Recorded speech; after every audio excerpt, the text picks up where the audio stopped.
أعوذ بالله من الشيطان الرجيم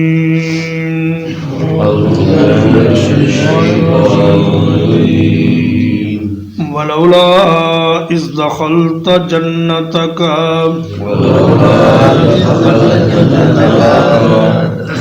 اور ایسا کیوں نہ ہوا کہ جب تو اپنے باغ میں داخل ہوا قلت ما شاء اللہ تو کہتا جو اللہ نے چاہا لا قوت الا باللہ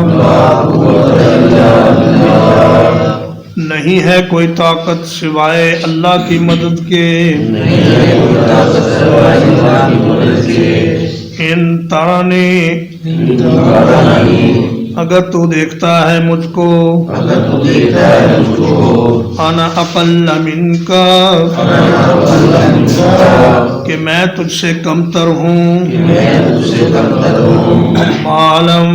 و ولدا مال میں اور اولاد میں اس کا مومن ساتھی کہنے لگا کہ اے میرے بھائی تو اللہ کے ساتھ شرک کرتا ہے اور کفر بکتا ہے اور اپنی دولت میں اتراتا ہے اور مجھے اس وجہ سے حقیر سمجھتا ہے کہ میرے پاس پیسے کم ہیں۔ تو کہا کہ ایسا کیوں نہ ہوا کہ جب تو باغ میں داخل ہوتا تو کہتا ماشاء اللہ لا قوت الا باللہ۔ حضرت ابو ہریرہ رضی اللہ تعالیٰ عنہ فرماتے ہیں، مسند احمد کی حدیث ہے کہ نبی کریم صلی اللہ علیہ وسلم نے مجھ سے ایک موقع پر فرمایا افلا ادلک علی کنز من کنوز الجنہ، کیا میں تمہیں جنت کے خزانوں میں سے ایک خزانہ نہ بتاؤں؟ قال قلت نعم فداک ابی و امی، میں نے کہا ضرور بتلائیے اللہ کے رسول، میرے ماں باپ آپ پر قربان ہوں۔ تو آپ نے فرمایا لا قوت الا باللہ، یہ جو کلمہ ہے کہ اللہ کے سوا کسی انسان کے پاس کوئی طاقت نہیں، یہ عرش الہی کے خزانوں میں سے ایک خزانہ ہے۔ امام مالک رحمہ اللہ جب اپنے گھر میں داخل ہوتے تو اس وقت بھی پڑھتے ماشاء اللہ لا قوت الا باللہ۔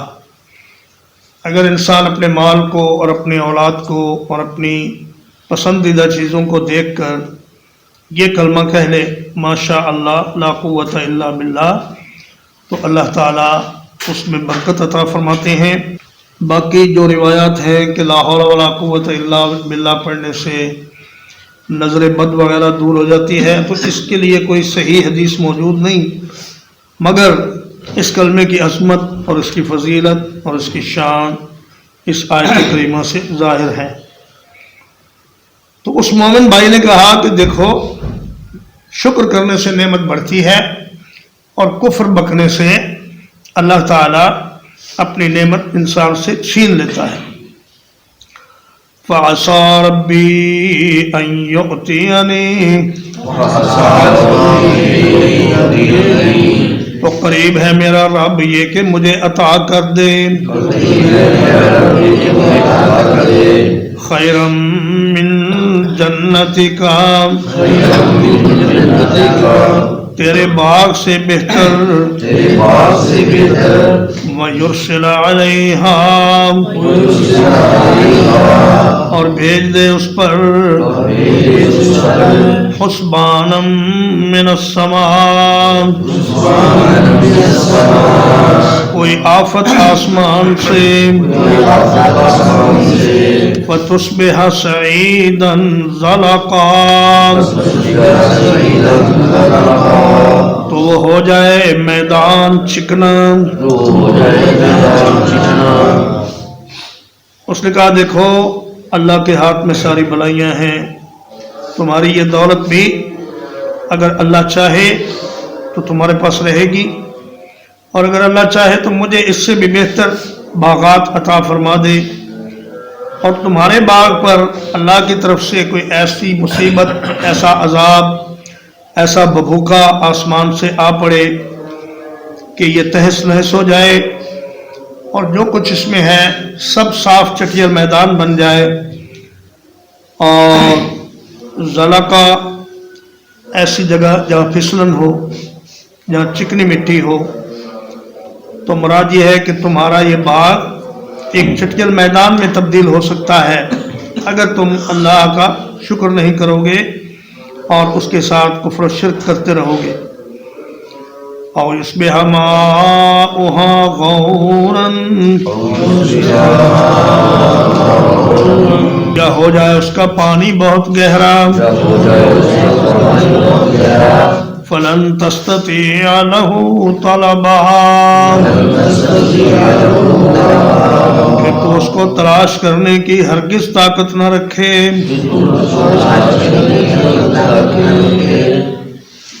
کہا کہ تمہاری یہ نہر اگر خشک ہو جائے اور اللہ پانی کو زمین میں گہرائی پر لے جائے تو پھر تم اپنی پوری کوشش کے باوجود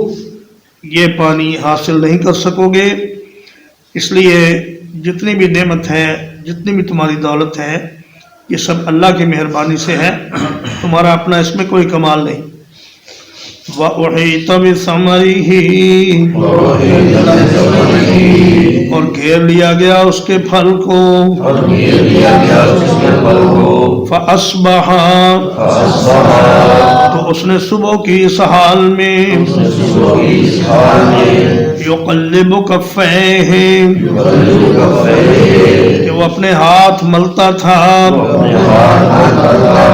عَلَى مَا أَنفَقَ فِيهَا، اس مال پر جو اس نے اس باغ میں خرچ کیا تھا، وَهِيَ خَاوِيَةٌ، اور وہ گرا ہوا تھا، عَلَى عُرُوشِهَا، اپنے چھپروں پر، وَيَقُولُ، اور وہ کہتا تھا، یا لیتنی، کاش کہ میں، لم اشرک بربی احدا، اپنے رب کے ساتھ کسی کو شریک نہ بناتا۔ فرمایا اس کے پھل کو سمیٹ لیا گیا، آسمان سے ایک ایسی آفت آئی، ایک گرم لو آئی، بگولا آیا یا اللہ کا عذاب آیا کہ جب وہ صبح اٹھا تو اس نے دیکھا کہ اس کے باغ کی انگوروں کی بیلیں جو چھپر کے اوپر چڑھائی گئی ہوتی ہیں وہ چھپر گرے پڑے ہیں، اور ان کے اوپر انگوروں کی بیلیں بھی گری پڑی ہیں، اور جو کچھ اس نے خرچ کیا تھا، منافع تو کیا ہوتا، اس کا اصل مال بھی ڈوب گیا۔ اور یہ تباہی اور بربادی دیکھ کر وہ ہاتھ ملنے لگا۔ یقلب کفیہ کا معنی ہے اپنی ہتھیلیاں الٹانے پلٹانے لگا، یا تو وہ ایک ہتھیلی کو دوسرے پر ملنے لگا افسوس کے ساتھ اور ندامت کے ساتھ، اور یا پھر الگ الگ ہی دونوں ہاتھوں کو ہوا میں الٹانے پلٹانے لگا کہ ہائے یہ کیا ہو گیا میرے ساتھ کہ میرا سارا مال بھی گیا اور میری ساری دولت بھی گئی اور میں تو مفلس و کلاش ہو گیا۔ پھر اس نے کہا کہ کاش میں اپنے رب کے ساتھ شرک نہ کرتا۔ ہر کافر اور ہر مشرک عذاب آنے کے بعد یہی کہتا ہے، لیکن اللہ فرماتا ہے کہ اس وقت میں پھر ندامت کا اور حسرت کا کوئی فائدہ نہیں ہوتا۔ جب وقت گزر جائے تو اس کے بعد حسرت و ندامت اور توبہ اس سے کچھ فائدہ حاصل نہیں ہوتا۔ جیسا کہ فرعون نے کہا، جو اس مومن بندے نے کہا تھا وہی حرف بحرف سچ ثابت ہوا، اور اسی طرح آسمان سے عذاب آیا اور اس کا سارا باغ تباہ و برباد ہو گیا۔ وَلَمْ تَكُنْ لَهُ فِئَةٌ تو نہ ہوا کوئی گروہ اس کے لیے ینصرونہ جو اس کی مدد کرتے من دون اللہ اللہ کے سوا وما کان منتصرا اور نہ ہی وہ خود بدلہ لے سکا تو میں کوئی جماعت اس کی مدد کو نہ آئی اور نہ ہی وہ اپنے اندر اتنی طاقت رکھتا تھا کہ اس تباہی اور بربادی کا انتقام لے سکتا. اور قارون کے بارے میں اللہ تعالیٰ نے سورۃ القصص کی آیت نمبر 81 میں بعین ہی یہی الفاظ ارشاد فرمائے فَخَسَفْنَا بِهِ وَبِدَارِهِ الْأَرْضَ فَمَا كَانَ لَهُ مِنْ فِئَةٍ يَنْصُرُونَهُ مِنْ دُونِ اللَّهِ وَمَا كَانَ مِنَ الْمُنْتَصِرِينَ کہ ہم نے قارون کو اور اس کے گھر کو اور اس کے سارے ساز و سامان کو زمین میں دھنسا دیا اور کوئی بھی جماعت اس کی مدد کو نہ پہنچی اور نہ ہی وہ خود اپنے آپ کو بچانے کے قابل ہو سکا. هُنَالِكَ الْوَلَایَةُ لِلَّهِ الْحَقِّ ایسے موقع پر مدد اللہ سچے کے اختیار میں ہے. وَخَيْرٌ ثَوَابًا وہ بہتر ہے بدلہ دینے کے اعتبار سے. وَخَيْرٌ عُقْبًا اور بہتر ہے انجام کے اعتبار سے. ہنالکا کا معنی اس جگہ بھی ہے اور اس جگہ بھی، اس لیے دونوں الفاظ کی رعایت رکھتے ہوئے ترجمہ یہ کرنا چاہیے کہ ایسے موقع پر. ولایا اگر واو کی زبر سے ہو اس کا معنی ہے مدد، اور اگر واو کی زیر سے ہو ولایا تو اس کا معنی ہے حکومت. تو یہاں چونکہ واو کی زبر سے ہے اس لیے اس کا معنی ہوگا مدد کرنا اور مصیبت میں کسی کی فریاد رسی کرنا. یہ اللہ سچے ہی کا کام ہے، اور جب اللہ کسی پر ناراض ہو جائے تو پھر دنیا کی کوئی طاقت اس کی مدد کرنے کی جرت نہیں کر سکتی، اور نہ ہی اللہ کے مقابلے میں کوئی انسان کے کام آ سکتا ہے. ترجمہ ایک بار ولولا اور ایسا کیوں نہ ہوا اس دخلت جنتک جب تو اپنے باغ میں داخل ہوا. قلتا تو کہتا ما شاء اللہ جو اللہ نے چاہا. لا قوت کوئی طاقت نہیں الا باللہ سوائے اللہ کی مدد کے. ان ترانی اگر تو دیکھتا ہے مجھے انا اقل منک کہ میں تجھ سے کمتر ہوں. مالا و ولدا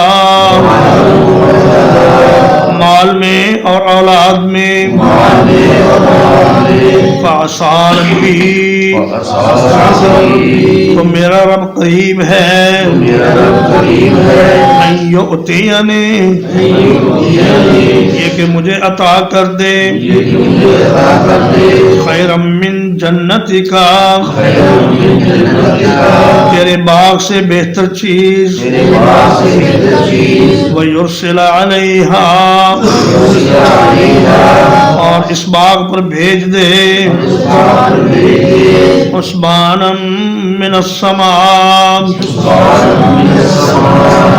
آسمان سے کوئی عذاب. فتصبح صعیدا زلقا تو ہو جائے وہ میدان چٹیل. او یصبح ماؤها غورا یا ہو جائے اس کا پانی بہت گہرا فلن تستطيع له طلبا پھر اسے پا لینے کی ہرگز طاقت نہ رکھے تو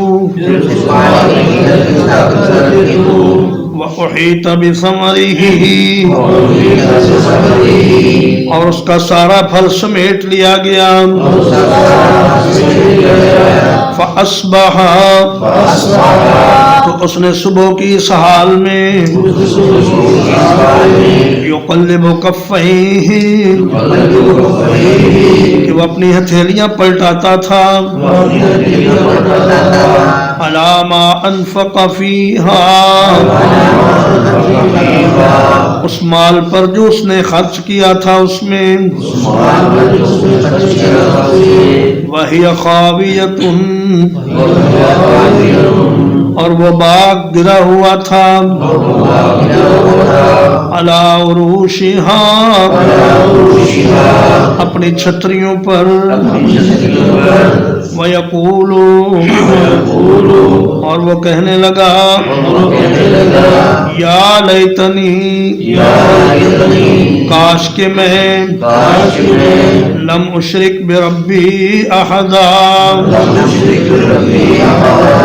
نہ شریک کرتا اپنے رب کے ساتھ کسی کو بھی ولم تکن لہ فئۃ اور نہ ہوئی اس کے لیے کوئی جماعت ینصرونہ جو اس کی مدد کرتی من دون اللہ اللہ کے سوا وما کان منتصرا اور نہ وہ خود انتقام لے سکا ہنالک الولایۃ ایسے موقع پر مدد کرنا للہ الحق اللہ سچے کا اختیار ہے وخیر ثوابا وہ بہترین ہے بدلے کے اعتبار سے وخیر عقبا اور بہترین ہے انجام کے اعتبار سے وصلی اللہ علی نبینا محمد وآلہ وصحبہ